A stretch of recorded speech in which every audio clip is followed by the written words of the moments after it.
So we are working on our front porch design from top to bottom. We've already replaced the lights, we removed an iron railing, and now I'm moving on to the pretty things, which are containers for me. And since I am on a budget and I want to show you guys how to really maximize your budget, I wanted to show you a couple of ways that you could create containers for yourself without breaking the bank.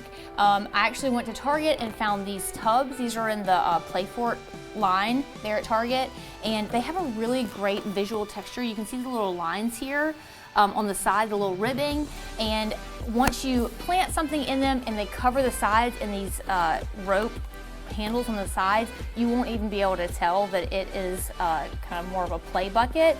So anyway, I thought this would be a perfect thing, but then I found other options at Home Depot. These are actually plastic containers. They are self-watering, so they have that little what do you call it, saucer at the bottom to hold a little bit of water so you can get a little more time between plantings.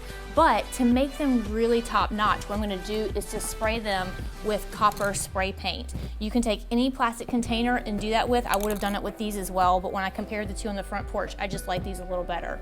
These from Pillowfort were $7.99 a piece, and these from Home Depot were about $14.98, about $15. So for, you know, like $16 a piece, basically, I'll have these really high-end looking containers for my front porch. So let's get to spray painting.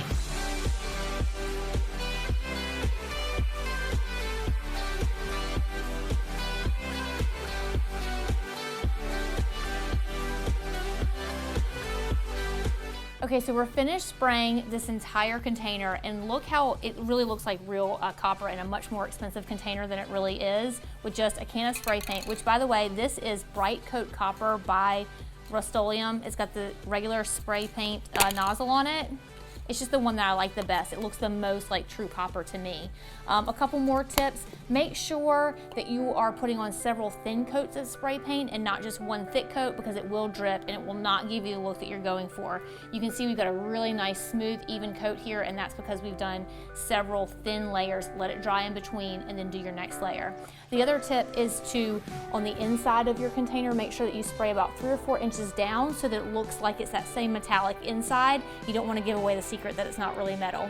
The thing I like the most about this container and being able to spray paint it and do what you want with it is that it's such an inexpensive accessory for your front or back porch that you can switch it out with the season. This one really looks very holiday to me with its metallic finish, but when the spring comes, it's affordable for me to just switch it out. So doing things like this allow you to be able to have a little more freedom with your outdoor accessories. So that's it. Hope you guys do this DIY project at your own house. Let me know if you get to do it at your own house, and put some comments below if you have any questions.